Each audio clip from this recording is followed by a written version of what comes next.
Just get on with it. Come on for everybody. Where I live's like 5 minutes from and it's just We're on the bookcase. Just a couple more minutes, a couple more people coming in. Michael, hello. Michael, how's your pub going in America? I think it went very well. We had a great response. Deborah was wonderful as always. Always. And we're putting together something else right now. So the pub, I got all sorts of things going on in my head, but the next one hopefully will be in a week or so. We'll see. Oh, good. I'm on holiday, but I look forward to coming and supporting you sometime and absolutely giving you marks out of 10. Patrick, always on. You damn Europeans are always on holiday. What do you mean on holiday? What do you mean on holiday? Deborah, I'll have you know, I've got an hour's presentation to a printer in Canada, and then I'm buggering off down to central France for a week off. Lovely. So I'm still working. Sorry, I've got something on my face. Sorry about that. I've got something on my face. Is it milk or something? It's jealousy. It's jealousy. I've got jealousy all over my face. Listen, if you don't have good employment law and you only get 1 week off a year, that's not our fault. You've got it wrong. I work for myself. I get no weeks off a year. Wow. Work harder. I'm not talking to. I'm going on mute. I'm not talking to anybody. So Andrew, hello. Hey, Kelvin, how are you? I'm very well, mate. Long time no see. How are you? Yeah, exactly. I like your back garden. Thanks very much. It's a fake backdrop. It's just a sheet. Just roll it up. Okay, we might as well start. Might as well get going. There's no Milo this week because he's on holiday. Being a European, we have a holiday every other week, pretty much. So Milo's off. So we might as well get cracking. So today it's myself, and I'm joined by Morten. Most of you know who Morten is. If you're on LinkedIn, you've definitely heard of Morten because he's pretty much everywhere with his inkish brand. Sorry. Really, really cool. No, it's cool. It's bringing print together. So we've got a few questions, but you know, it's how many of us? There's 16 of us today. So yeah, we'll just start off. So Morten, do you want to give a quick introduction about yourself? Tell us where you are, where you're from, your experiences. There's a couple more people just coming in, but we might as well kick off. Over to you, Morten. Thank you very much, and thank you for the invitation. And as usual, it's great to see so many people here. So hello, everybody. My name is Morten, and I live in Denmark, tiny little unimportant country in the world that just happens to be the country of English. We started 6 years ago. I normally call it, we started as kind of a hippie project because when we started it was because we needed to find somebody who could inspire the industry for more the business side of print rather than the product side, which I think was more of the case 6 years ago. And I'm not a very good businessman myself, so I thought the best way to find good stories was to talk to the people that are successful. So we started traveling the world and have now made close to 700 films about people from Asia, from Europe, from Middle East, from North America. Unfortunately, not so much from Africa and South America yet, and not from Australia either, but that is also changing. So English TV is our platform. We have got a second platform that's English News that started almost a year ago, which is a self-serve platform where people can write anything they want. So it's kind of a blog tool. We do have some ideas. We are not hippies anymore. We actually have a business plan now, which is quite new. And we are getting more and more people that watches our stuff and read our stuff. And as part of our journey, which is a very important journey, is that we have started to work with franchise partners. So David Gamage is our partner in the UK. So I'm very pleased about that. Deborah is working very closely with us in the US. Very proud of that too. Then we have Hamilton Costa and Tanya in Brazil. And we have Carla Menendez in Mexico. And we have Ashik in India, and Andreas Weber in Germany, and Jacques Michel from Benelux, and Yves Titanet from France. So we have an opportunity to make content in many different languages from many different types of companies and people. And I think that's one of our strengths, is that we have a lot of content, and we find the content quite okay, content wise. We spend a lot of time on it anyway, so hopefully we will make some money someday as well, but time will show. Otherwise we're just having a good time in the meanwhile. So was that enough of an introduction, Kelvin? That's a perfect introduction. Big hello to Elizabeth and Marion, two of the ladies that I know very well who've just joined us. Welcome. So you've got a list of questions, but I'm going to throw those away now and just ask you some more questions on the fly, Morten. So you've made more films than Rod Jeremy. Yeah, but he's a famous American actor. Yeah, but his was better than mine, I would say. Yeah. So 700 films. I mean, yeah. Wow. I knew you'd made a few. I didn't realize you'd made that many. Mm-hmm. So all of those films, are they about the print industry and the people in the print industry? Yeah, wow. We are print only. And of course, when we started 6 years ago, it was kind of, should we make a print media since we're in the printing industry, or can we use electronic media also to support the printing industry? And since distribution and reach obviously is important even for a non-advertising driven media,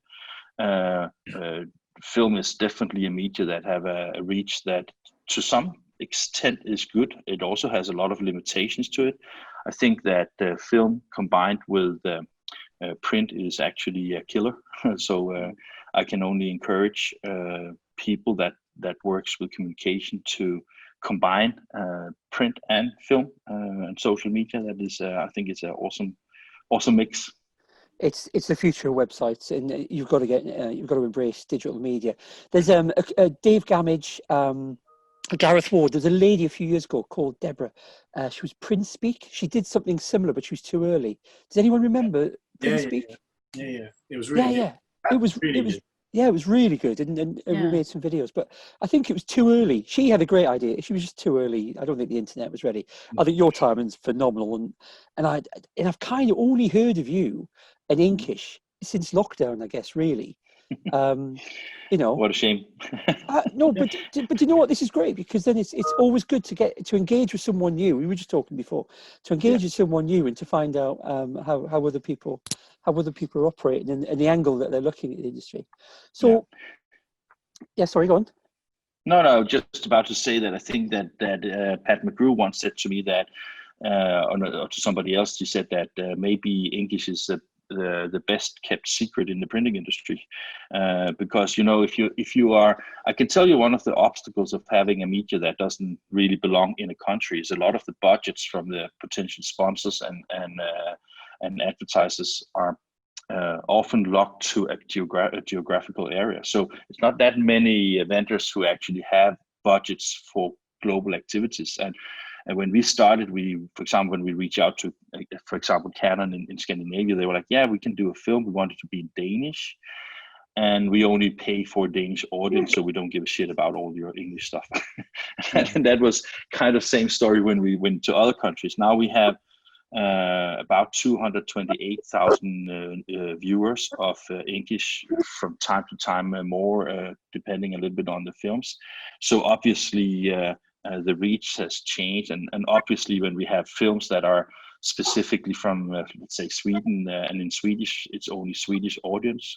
When we have films that are from Japan, it's mainly Asian people that watches these. So the way that we see ourselves is not so much as a media. We see ourselves more as a production company that happens to have a channel, and that has been quite important for me to stress, because if you are a media, you need to deliver conversions or some value that are a little different from what we do. We basically believe that we deliver the story, and then it's up to the people that buys the stories from us that they make sure that they are brought on our friends and colleagues in the industry, on their websites, on their media, and their channels. And that is like how we approach things. And we are spending a lot of money on IT. So I think that, eventually we are maybe becoming more of an IT company rather than being a media. So we are in that progress right now. And what's your plan? What's your strategy? How you've got to start making money at some point. You can't all be self-funded.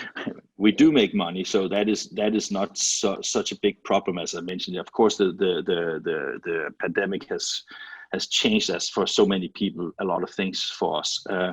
I think the way that we see where we are aiming to go, what we're working on every day, is that we're working on having a platform economy. So it's instead of relying only on support from sponsors and vendors, we aim to have a platform economy where we have a lot of recurring micropayments from a lot of different users, mainly printing companies, because we really want to be their voice. So for example, we're building a toolkit that are, like €1 a month or €2 a month. We're building on English News. We're building a wrapper so everybody can create a content app for Android and iOS that has a price tag of €500, and then you manage it through English News for €1 a month. So we try to do something where we aim to have an economy based around a wish and an objective to have around an average of €50 per user per month as our objective for what we're working on right now. And that is, I think that is a little bit different, and it takes a lot of time because we're still a small company, but with the help of our partners who understand this business model and see that as something that can support also their own business, because we get hopefully a closer relationship to the PSPs, who are the ones that we really aim to support the most. Yeah, I think it's very much so that we've got to consider video to be one of the mediums of the future. Recently, I really liked the idea where you were going to get the web to print companies to come head to head online. We were very keen to do that and offer to pay for one of our competitors to come and join us, but I remember. out. Yeah, they bottled out. So yeah. So going back to the questions. So do you think we can avoid using print in the future? Bear in mind you're a digital video technology guy. Where do you think print is? Where people make the bold statement that print is dead, and where the market is, and be careful of your audience here. But where do you think it's going? Where do you think we are?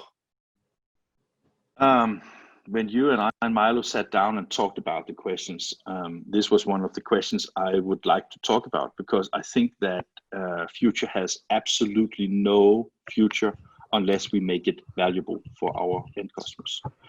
So the question is, are we able as an industry to really make print valuable for the ones that are going to pay for it? And the obvious answer is, of course, yes, because we can see that as we had in the last week, we had like packaging and obviously a lot of things in the pandemic also with protection and healthcare has really thrived by doing all these types of print. So of course, print has a relevance. But I think that one of the reasons why I sometimes question that a little bit is because we sometimes maybe have a tendency to make print too much of a commodity.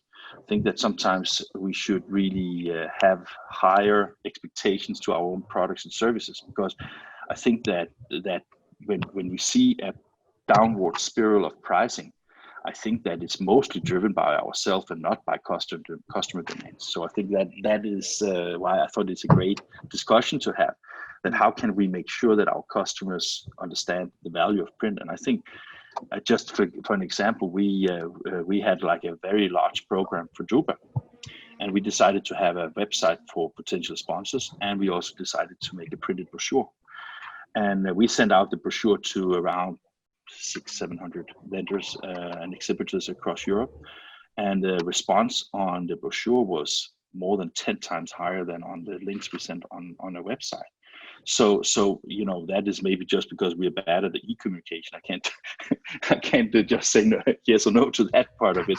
But our impression was that when you do nice print, and if you do a nice communication as a printed product, the ROI is way higher than it is on electronic means, and therefore, of course, for us it has a very high value to use print. And as everybody knows, even Google and some of the other social media platforms are now also using print as part of their sales activities as well as community building. And I think there's a few countries where both Facebook and a few other media are now making magazines around content and branding and part of getting that. So I think that, when the internet came along, maybe there was a lot of people thinking that, okay, this is the death of print. And then it came to a mature level. I think actually now it's more like most brand owners will recognize that the combination of different types of media is maybe the most important thing in order to get to where people are. But it doesn't need to be cheap. It needs to be good. and it doesn't need to be average. It needs to be better, because we are competing with a market where newsletters and social media and films seems to be easier solutions, but maybe not the right solutions. So do you think there's a fit between what you're doing, video, and the printed medium? Do you think there's a connection between the two, and people can make money from that? I think there's a good opportunity for everybody to understand that video and filming also have a place. I always put this example that if you have a print advert of a, let's say, digital printer in a magazine, it hopefully gives you some kind of feedback and some kind of contact with the people that you see. But if you really want to educate people, a film can way better educate people in the details of equipment that you can't do. You know, some people are doing augmented reality things, some are using QR codes, and some are using, you know, direct link between the advertising and the films.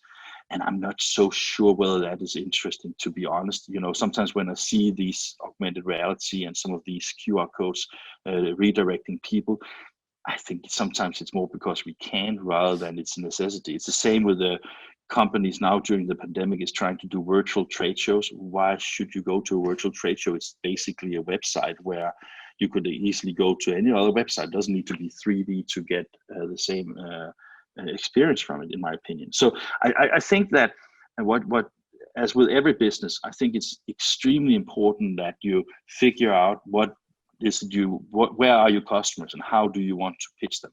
Some customers, I don't know about you guys, but for example, when I cook, I watch YouTube all the time.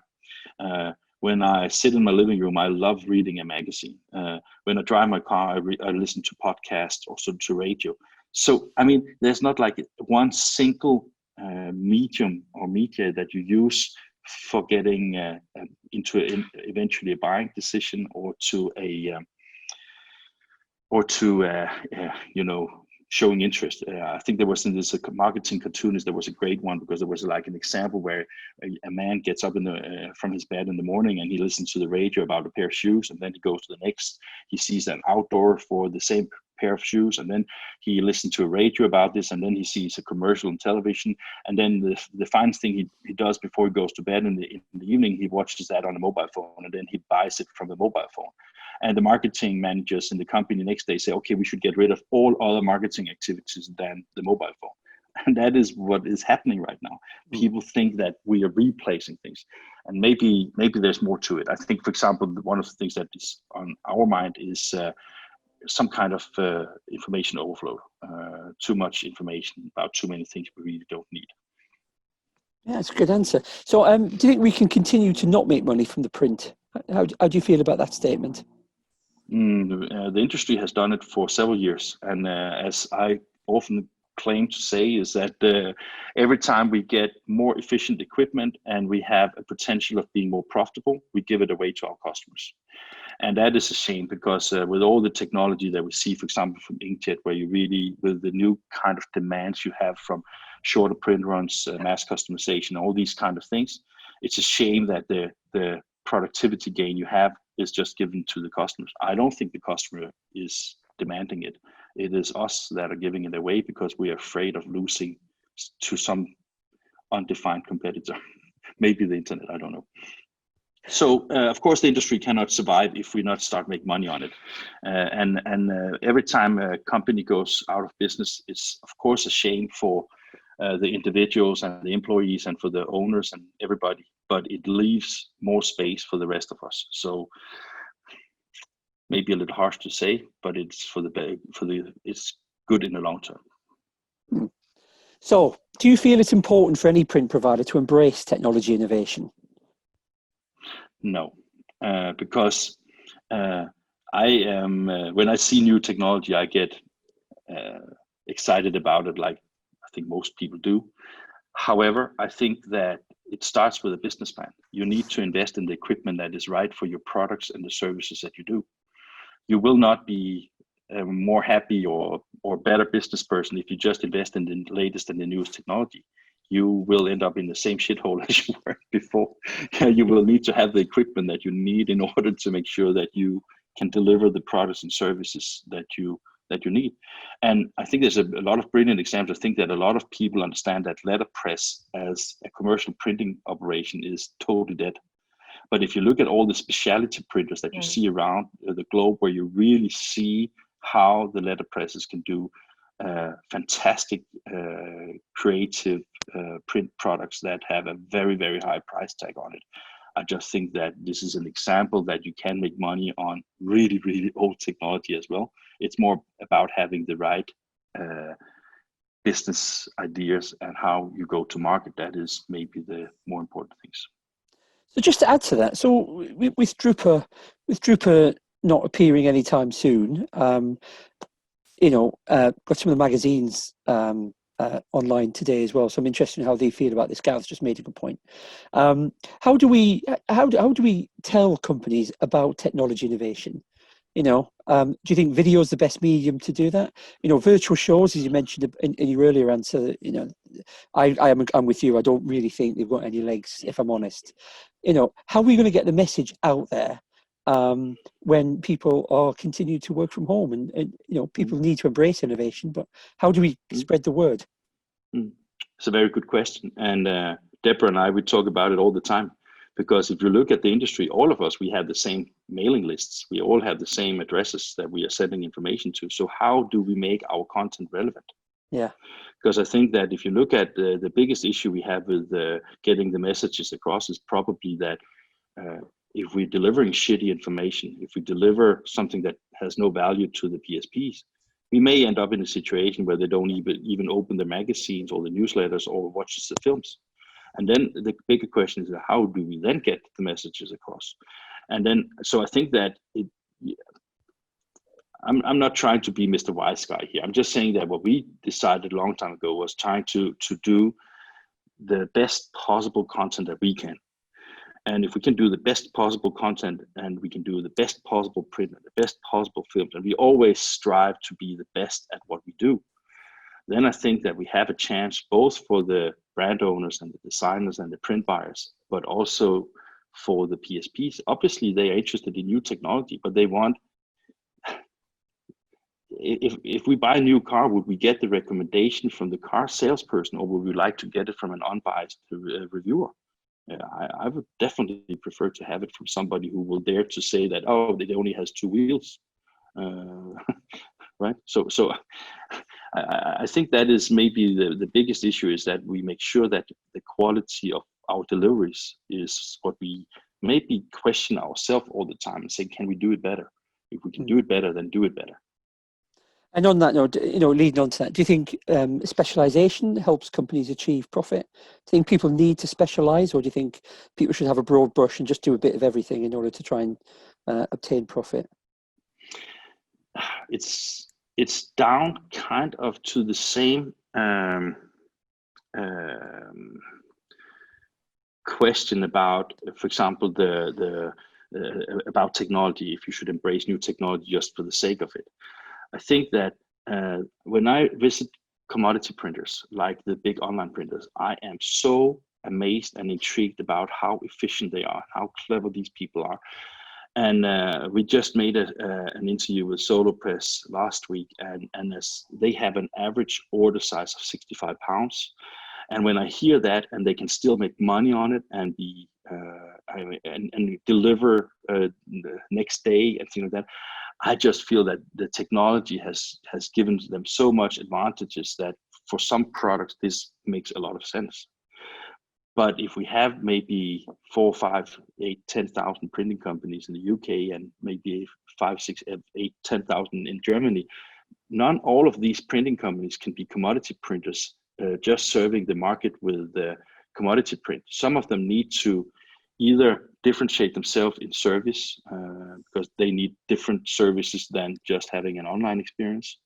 Some will need to have products that differentiate from the commodity, and some will have to develop services and technologies that are way more aligned with a niche in the market. And it has such a great thing because niches have way higher profits, so you can have lower volumes and still be extremely profitable.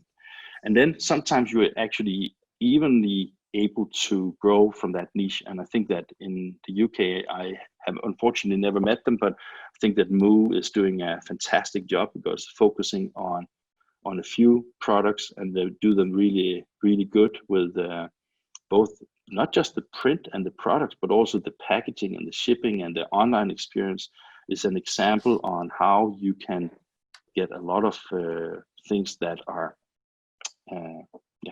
a different way of approaching things. Does it make sense? Yeah, it makes sense. We've got a number of printers in the UK, Moo, Funky Pigeon, who do diversify and are constantly looking new areas. Vistaprint do that on a global level. Do you think it's good that printers should diversify, move away from specialization, and maybe broaden their market and try new things in order to achieve profitability? Good question. I think that as I said before, I think that everything comes down to making a business plan, so you have an idea what makes sense for you. Because we are a 5-person company, and I want to be the new CNN. That is likely not going to happen because I don't have the funding for doing it. But I can write a business plan that doesn't make sense at all, or I can try to make a business plan that takes background in from where I am, right? And when my wife started to yelling at me because I was traveling too much, I reached out to David and said, "Can you help me in the UK? Then I don't have to travel," right? So again, business plans and how you do your business is a very individual thing, and that is what makes this industry and other industries as well exciting to learn from, because there is no single formula for how success is founded. I think that is important. Right? Okay, and where do you think good business comes into the print industry? You've mentioned Solo Press and Moo. Where do you see good business skills complementing the industry that we're in? I think you asked me, Kelvin, just a couple of weeks ago, where you asked me about with all the travels we have done and all the companies we visited, if we had like an idea about where the success comes from. The problem is that we are only visiting the companies that are successful. So the problem is that when you see, for example, I visited a printing company in just on the border to Canada last year, specialized in labels and in molds, and it was just a fantastic operation. They grew. They grow so fast that I can't imagine. The Bernard Group in Chanhassen in the US grows faster than most. We were invited there to cover them by Infocus and Tilia Labs, and I really understand why they invited us to make that story, because it's a company where, I mean, I can tell you that it's a more than 20 years annual growth. They are a broad commercial printing company, only digital. They now have, I think it's 8 HP 12,000 and quite a few EFI printers.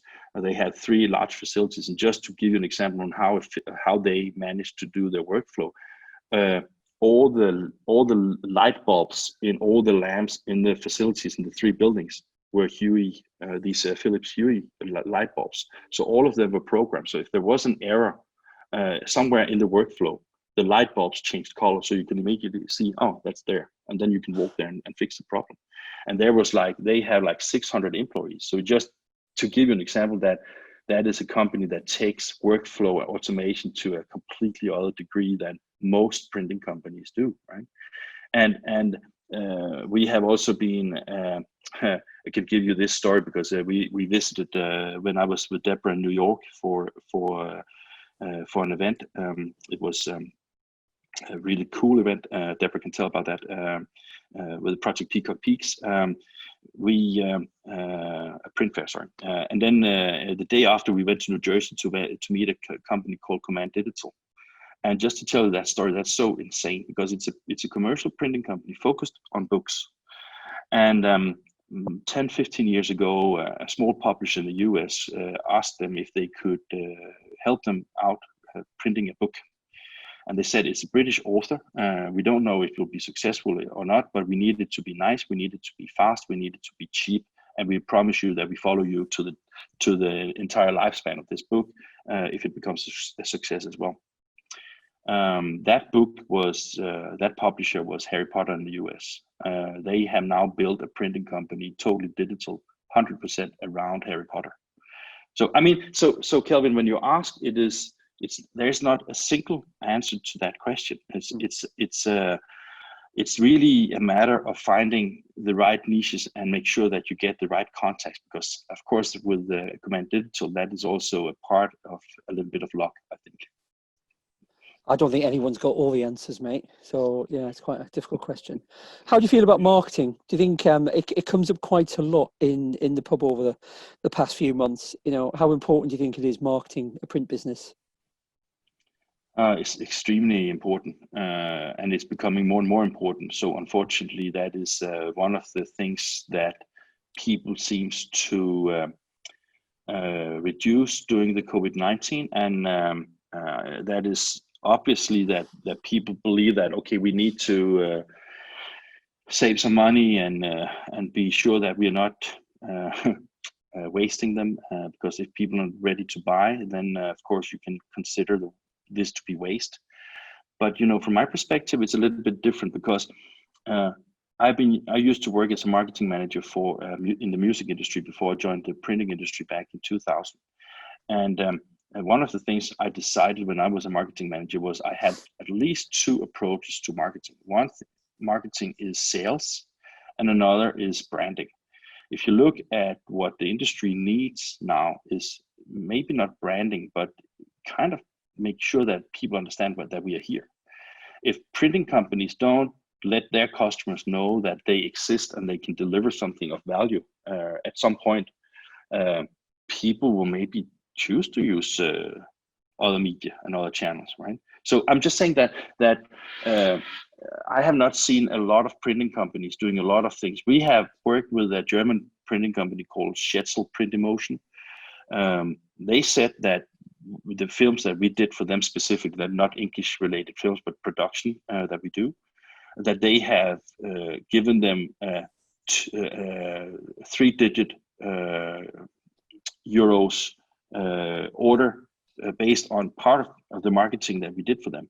And we did just some nice films, some Scodex equipment for them, and they could, they could now start promoting a technology that they have and most of the competitors don't have. And that is just an example on how marketing actually helped them grow. And I think that if people believe that it's like in the good old times where people just pick up the phone and say, I need some print, I think those days are over. And as you know, Kelvin, the demand for web to print solutions is maybe seen by some as a marketing opportunity. And yes, it is. But I think it's more like a channel for sales. It doesn't mean that you will not still need to do marketing. And I would start, if I was a print service provider, I would start in my local community and get from there and just start saying that, why not just support our local business and get started with it? And if there's no demand, there will be no demand for machines. So I think also the vendors, they should have a huge interest in supporting the printers in their marketing. I think they should say that, okay, you deliver the print and the paper industry delivers the paper, and together we deliver the distribution, and then we share the cost 50-50. I think it's about time that we do radical things in order to create a demand for printed products together.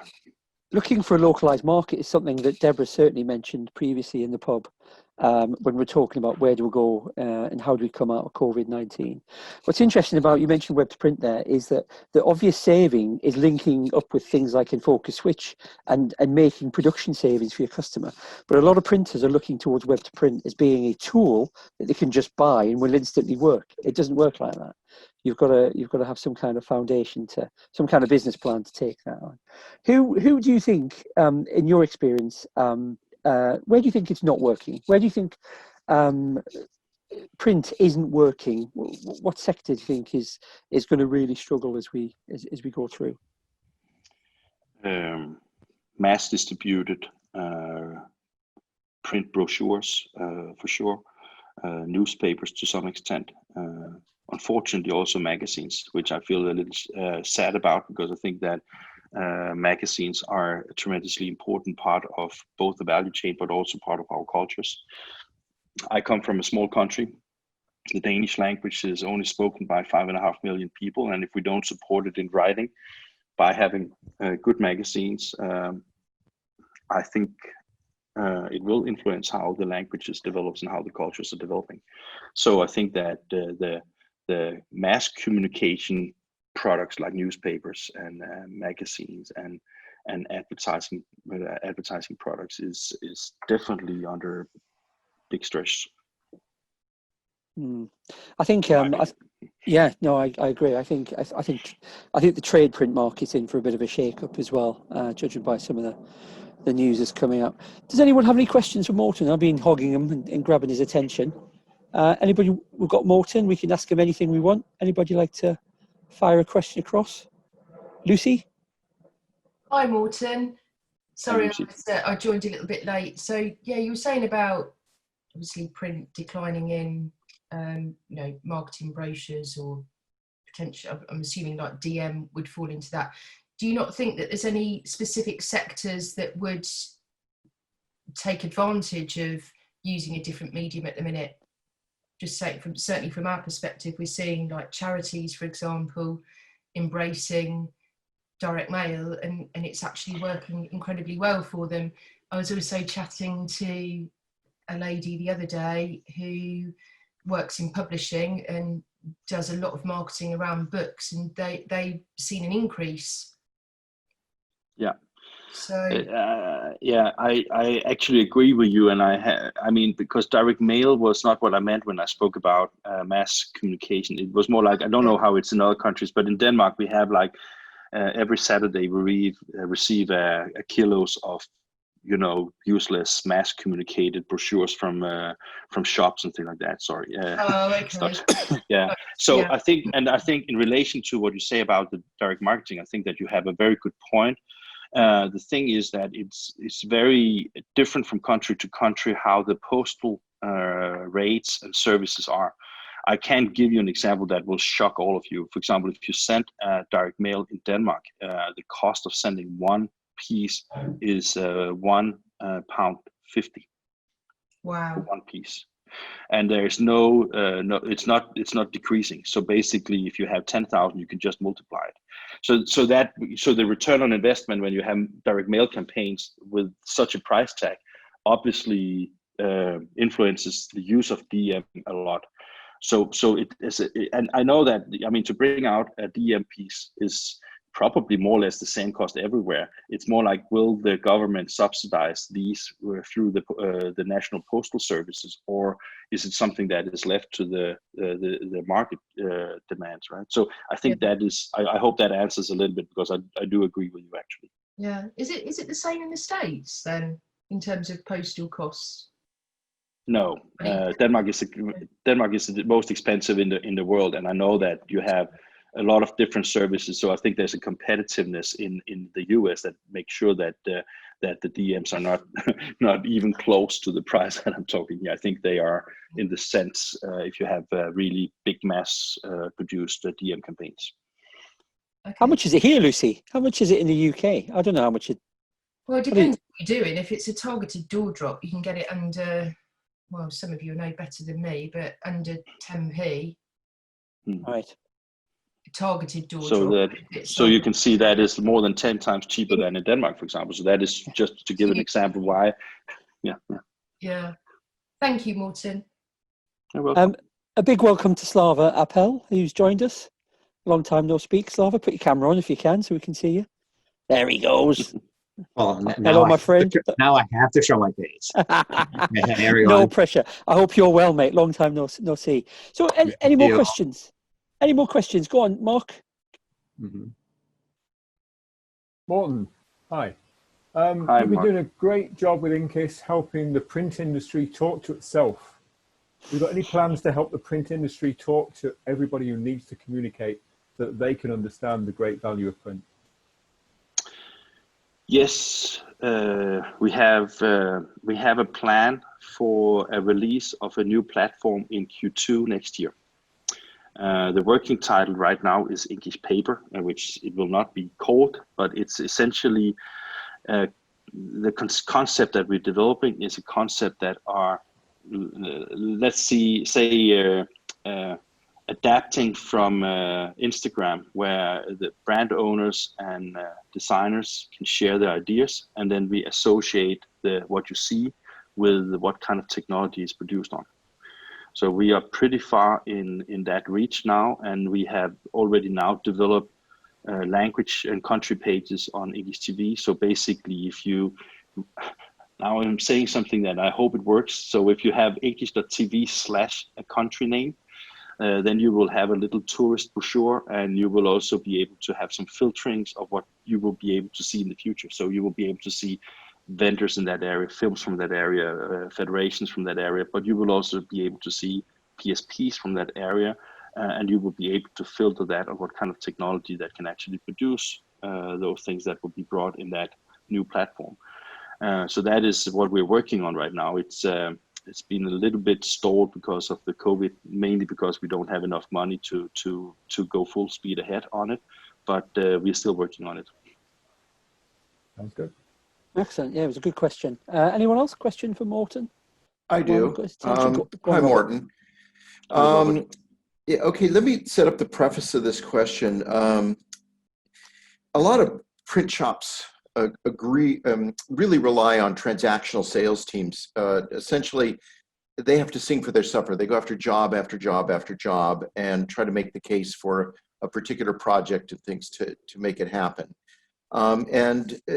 Essentially, the relationship ends up being between that salesperson and the print buyer. And this I've identified in my history as often a point of weakness. And printers often ask a new salesperson when they're hiring somebody, what is the book that you could bring?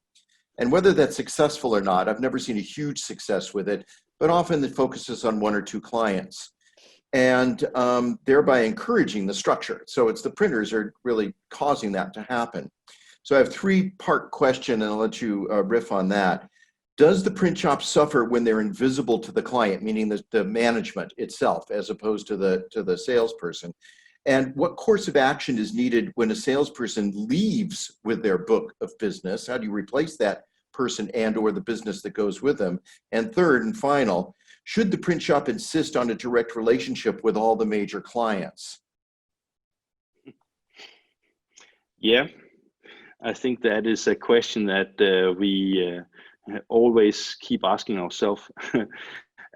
When I worked with Xerox 15 years ago, I don't know if they still have that kind of rules, but at that time I was quite amazed because 1/3 of your clients had to be given to a colleague after 12 months, and then after 12 months another third went to that. So you always circled the customers, so you had relationship with the customers, but you were always chasing the new relationship that you have with that one.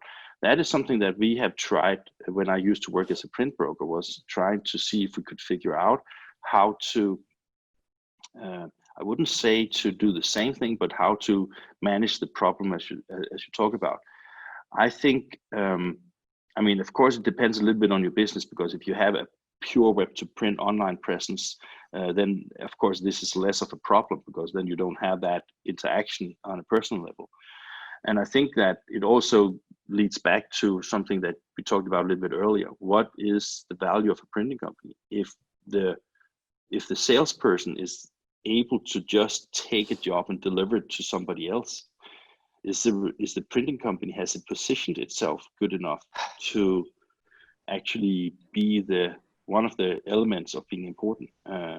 So I don't think there's like a one way of expressing how this can be done, but I think of course management should be visible. I think that if your communication in general from that printing company is defining your values, and when you get rid of salespeople, or they are sacked, or they find themselves a new job, remember that the people that you meet on your way up is also the people you meet on your way down, right? So from that perspective, if everybody just treat each other with respect, maybe that is the best way of ensuring that your business is secured. So I want to address the selling in the company with salespeople leaving and them leaving with accounts. It's really simple. You own the company.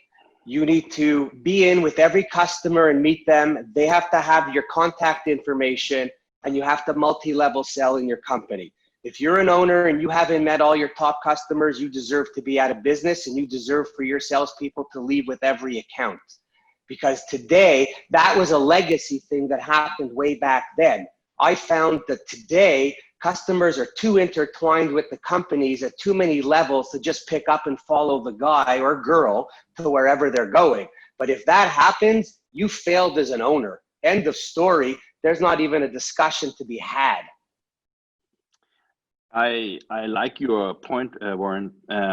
One thing, however, is that but one thing that I would like you to maybe respond to me on this one then is when I'm not giving so many advice to people, but from time to time I'm asked to give some kind of consultancy to similar questions like this. And I always say to people, when you start defining your company, regardless of what kind of company it is, you should consider scalability. Because what you say is if you have maybe 50, maybe 100, maybe a little bit more clients, you might be able to do that. But think of the Vistaprints who have hundreds of thousands of customers. You won't be able to have that level of interaction with anybody. So, and if you can, as a small company, ensure to have an engagement and a relationship to a company, maybe it's not because I don't want the management to be engaging. I'm just saying that at some point you will need to figure out how you do that, because the scale of economy is something that you need. If you have a business you want to grow, you have to think of scale of economy as well. Right. Where does the manager get that much time, Warren, to be able to do that? Where is your growth factor? That looks like a huge bottleneck. I'll tell you how. I went to see 80% of our top clients once every 6 months, or picked up the phone to say, hey, Sam or Samantha, I'm here. You own it. You have the time, because a lot of these owners spend a lot of their time dragging their ass, not doing things. Now, we're talking in general. I'm not going to handpick certain things. In general, I know that if we all track our time, we've got 5 minutes to pick up the phone and let someone know that we're here and give them their contact information. As far as the trade printers and the Vistaprint, honestly, I don't really care about them, because it's web to print, it's online. But if we're talking about the small, medium companies, absolutely, it's part of the owner's job to know his customers. End of story. I was selling $2.5 million, and I had 7 reps, and I found it a way to go see them on my travel. And I had reps who I would ask them to make the appointment so that I could go, because the truth is this: an owner could say and do things that a rep cannot, and find out more information on the spot and do something with it. So anyone below me, no disrespect to them, they can't do what I could do. So I'm still selling the customer for my company, because that rep could disappear. Deborah, you going to come in there? Yeah. I don't care about the owner of a company. An owner of a company is not the person I'm going to call at 4 o'clock in the morning when I have a problem, because they're going to say, I'm not the person who runs your account. When the owner of a company comes to see, whatever. It is. No, she's right. It's not right. By the way, I'm speaking now. Thank you very much. So, with that in mind, it's always a dog and pony show when the owner comes. It's like, well, here we are, and I'm going to try to make you feel special, and rah, rah, rah, and here's some bagels and some donuts, and it absolutely has no meaning whatsoever, because that, unless I'm having a personal problem with my rep and I can't get another one. Maybe in an agency world, not in a production cluster. Comes into play. I don't know. Yeah, I mean, literally have made my career, as well as Matthew Parker has, in helping printers create direct relationships with their customers. And throughout my career, that is who my relationship is with, not with the printer, with the equipment. So when my printer moves, I move with my printer. The only time I can't do that is when my client makes me use the other printer, or that printer has a piece of equipment or something I have to use, and it just makes it easier, or it's already established that, you know, there's a process there. Otherwise, my primary relationship as a customer is with my representative, who I can call when I have problems. You cannot call the owner when there's a typo. You're wrong. My customers were manufacturers and were direct producers. I wasn't dealing with an agency. You were in a different place. I'm not referring to the agency client. I have plenty of entrepreneurs that I deal with that, let me tell you, the entrepreneur wants direct access to the owner. Entrepreneur to entrepreneur, that's how it goes when you want to get something done. Well, Morten. But Warren, I think it's a great discussion. I think it could be interesting to elevate it a little bit, because I think that what Deborah talks about is her view on it, and what you talk about is your view on it. What is really interesting in this discussion is how can we actually make print more relevant, and how can we make sure that we sell more of it, either to existing clients or to other clients. And one of the things that you said, Warren, is that you said that you as a manager, you took it as a priority to visit key accounts, right? Or major clients. But the big question is, who are really the major clients? Because is it based on revenue? Is it based on profit? Or is it based on potential? When I used to work as a sales director for a printing company, one of the things most of my colleagues missed every time was the potentials. So you elevated a salesperson to a sales manager or whatever because he did a good sales, but you didn't look so much on his profit track record, or maybe he was a good salesperson but a lousy manager. So what is it that we really want to achieve? And I think that the biggest challenge we have as a printing industry is to see the potentials that are not obvious. And that is going to our largest customer and ask, so how big percentage of the revenue of print you have, how big percentage do you place with us? And if the answer is 2-3%, it doesn't matter how big the client is, but it's still a fraction of his business that you have gained, and therefore you will still need to address them differently. And it can be with, as you said, Warren, it can be with a manager, but I think it has a lack of scalability if you take that on your shoulders every time, because you will not be able to grow to have that relationship with every customer you have if you have enough of them. All depends on your size. First of all, it also depends on what your niche is and how you're selling, because what we're talking about is not relevant for all companies, right? Yeah, sure. It's part of our problem is we have these discussions and they all overlap, but we're not talking the same thing. Trade printers don't fall into any of these discussions because they don't talk to anybody and everything's online, and they get paid even if the job is terrible. But Warren, it's up to us. But Warren, it's up to us to put it into context, isn't it? And no, I agree. But I'm saying when I'm looking at we're talking sales. I own a company. I want to know if I'm doing $10 million, I want to know my customers that I'm doing $5 million with, because that's the bulk. And if everyone leaves, it all falls on me. Yeah, right. And the other thing with salespeople is they don't always ask the customers the relevant questions about how much business do you do? How much do we get? What's our potential? What are your strengths? What are your weaknesses? What are your hurts? Salespeople go in, a lot of them, and take orders. That's a crappy salesperson, Warren. I don't disagree, but most of them are crappy. Yeah. Oh. No, that's a reality. It's a reality. Okay. Well, listen, guys. And in that relation, I want to add something to Warren's thing, because I totally agree with you. I was once giving a speech at a conference in Sweden, and it was only managers there. There were about 160 CEOs from the Swedish printing industry. And then I said to them, you should get rid of all your salespeople because all of them sucks. And they thought, that was fun. That was a great one. And then I said, afterwards, you can fire all the managers and owners of the company as well because you suck too. Yeah, thank you. That's the balance. I think. Okay, I think. I want to ask Kelvin. Can I just follow up with one question because it really raises the issue here? Go on, Robert. I'm not going to stop you. Going forward, the sales engine in any business is an essential component to success. Period. End of story. So, how does a printer attract talented sales staff when margins are thin and getting thinner? Is there enough profit to offer an attractive commission? Do they participate in an employee profit sharing structure? How are you going to do it? How are you going to bring those really great people in?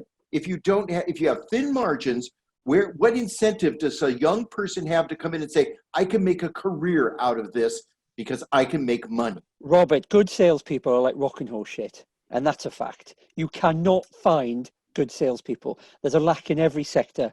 There needs to be some kind of mechanism in order to get salespeople, but that is a whole different subject on another day. Elizabeth, that's true for every business. That's true for restaurants. Most restaurants go out of business. And I agree. Elizabeth, you had your hand up. You were going to say something? Yeah, I mean, obviously, we're all talking from a very personal perspective here, and as am I going to, because I come from a production background, having spent 30 years in this industry. I have moved into sales, I've done client service, I have covered a number of different roles. And the one thing that I will say is it's down to the hierarchy of the business. So if you have a good salesperson who's knocking on the door, if you have a good implementation process, if you have a good client service team who have good account managers who know their product and who know that customer, that interaction between all of those people is your sales process. It is not one individual. It is not down to an owner of a business to go out and shake a hand. It's not down to the account manager who actually is there on the day-to-day processing orders or having those day-to-day liaisons with clients. It's down to the whole team to actually make sure that that client feels so valuable to that business that they don't want to go anywhere else. So everybody's right, but everybody's looking at it from such an insular perspective. Where's the bigger picture? Yeah, I rest my case, Your Honour. Yeah, you've been in court too many times, Elizabeth. Yeah. You know the process. I've got one. I've got a quick question, just bringing things back on topic and calming it down a bit. So, David and Gareth, Gareth and David, still in. Do you see Inkish TV as a competitor or a threat to your market, or is it complementary? Because things are changing, and magazines, and we love paper magazines. We love your magazines, print business, and Earth Island. But do you think what Morton's doing is a threat to your sector? Not at the moment. What we have that Morton doesn't have, and many others don't have either, is we have a relationship with the UK readers and the UK printers. We speak to them in a kind of a language and help them, guide them, if you like, in ways that, and communicate with them in ways that they understand. And that may involve video. It has in the past, and we'll look at it again once I get the damn thing fixed. So we tend to focus on telling stories through printers. We're not hung up on video, which can take a bit of time out. The amount of content we generate is stupid. Yeah, we have the same problem that Morton has in terms of generating some revenue. So pass the hat round, boys. But it's at the moment our focus is the UK. The website has a broader focus. The website does get, we track the figures, and there's a lot of people in the States or other people who think they read the English language, like the Australians, who have a look at it and read it, and maybe the occasional Canadian or people masquerading as Canadians. They will have a look at it and read it and follow it, because we do something different. We all do something differently, in the same way that the discussion about sales was really about the different approaches that different companies take. There is no one size publisher that fits all. We all do slightly different things. I mean, our magazine is very different from Dave's magazine. We're not going to do what he does, and there are other magazines in the UK market that take a different stance to the way that we do things. Mm. So Morton's success will bring success to all of us, because it will encourage people to understand that the media is a useful channel and is a useful thing to have around.